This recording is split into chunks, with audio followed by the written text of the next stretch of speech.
now what's the plan? What do you got for me at quarterback for this team right now? They don't have anybody. I mean, they got Kyle Trask, who's the only quarterback under contract. And, Kyle has been here 2 years trying to learn a system that he's no longer going to play in. Wow. That's right. He's not been a quick study anywhere he's been. He's always been that guy that had to grind his way to his starting job, whether it was at Florida or wherever. So, the plan before Tom unretired the first time was to bring Blaine Gabbert back and let him and Trask battle it out. That's why Arians bowed out, didn't want to leave him a bad team, whatever. I think now a lot will depend, Rich, on who they hire as an offensive coordinator.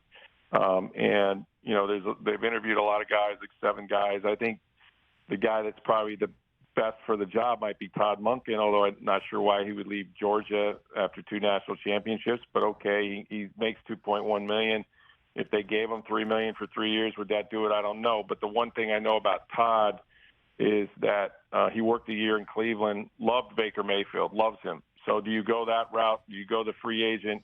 Let's see if we can catch lightning in a bottle, Geno Smith type thing, or do you swing for the fences, which is what the Glazers have wanted to do. They want to stay relevant, right? But at some point you got to get your house in order too.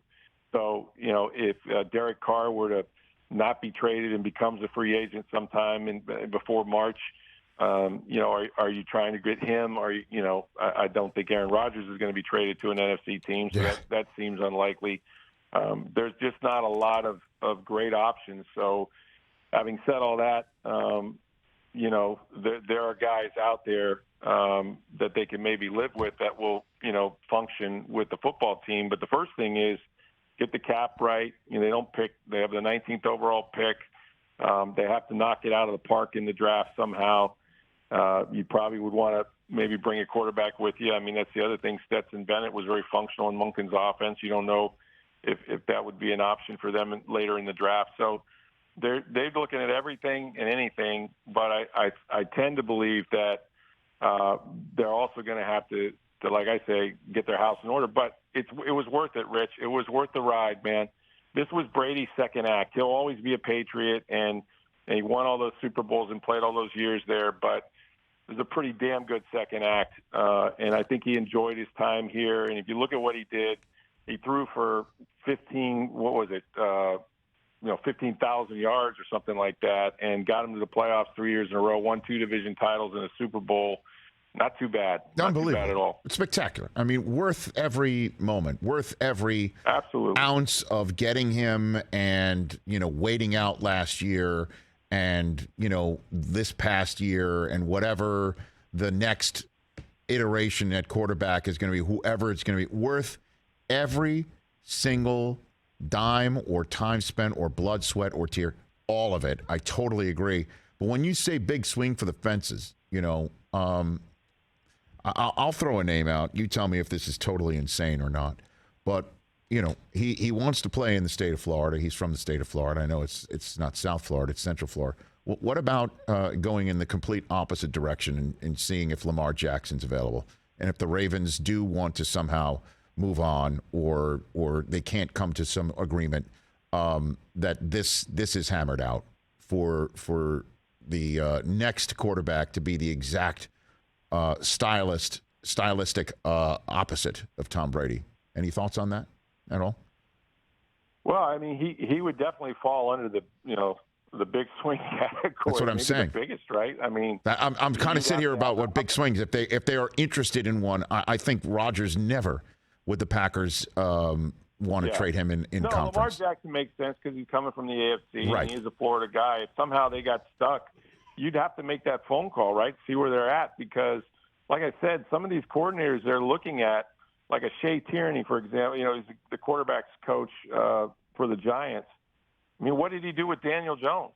That looked pretty good, right? So you can do some stuff depending on who you hire as a coordinator and make an offense that works for Lamar Jackson, no question about it. And look, there's still some pretty good players down here.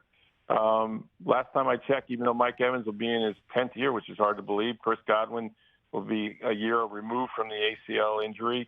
They've still got some guys, and that would be That would be okay. If he did that, you'd still be calling me next year. That would be fun. You know what? Awesome. I knew you would say that. Look, Rick, you and I, just because Brady's not there doesn't mean that I'm like new phone who dis, with you, okay?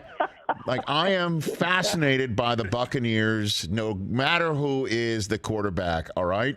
You have my word, all right? I'm not going to be one of those like, look, man, thanks for the Brady years, but see you later. Trask, get out of here. You know what I mean? That sort of thing. I'm not going to do that. I don't want. Yeah, I understand. We had a good time together for 3 years. We should stay in touch, absolutely. And I'm there for you, Rich. And hopefully they'll make this interesting. I hope they learn something from these Brady years and they can stay relevant. But there's only one GOAT, so it may not be as frequent. But yeah, absolutely. I hope we hear it from each other a lot. Look, Rick, I think I called you when Winston was the quarterback, right? I mean, didn't I? You did. I mean, you've never. Did I? I'm loyal, man. You'll never lose my number. I mean, are you saying you wear the scars of the Sean King years still? I mean, is that what you're saying? Even though he did play in an NFC Championship game, you know what I mean? Look, Winston was not an easy ride. There were 33 interceptions in there somewhere that I had to endure, and that was the last year. That's why they went to Brady, right? I know. Yeah, absolutely. And that was 5 years of my life that I will not get back. But then, for 12 years they didn't make the playoffs. So who am I to complain? I just, we had this carpet ride, and it'll always be part of the Tom Brady will always be part of the Bucs lore. And listen, if they erect a statue of him, and I think they probably will, it better be not the classic quarterback pose. Yes. They need to have him tossing that Lombardi trophy over a stream of water to Cameron Brate, who, by the way, had two of the biggest receptions of Tom Brady's career. The last touchdown pass he ever threw and the Lombardi trophy across the Hillsborough River. So there's the guy you need to talk to. See, this is why I'm calling you. Or even if Josh Freeman comes out of retirement and takes the job, I'm calling you, okay? You hear me? Absolutely. That's my word, and it is bond. It is a bond. Thanks for the call, Rick. Appreciate it. Yes, sir. Anytime. All right. Talk to you in 10 years. Take care, Rick. Thanks for the call. It's Rick Stroud, everybody. Catch the Rich Eisen Show every single day on the Roku channel, 12 to 3 Eastern, for free.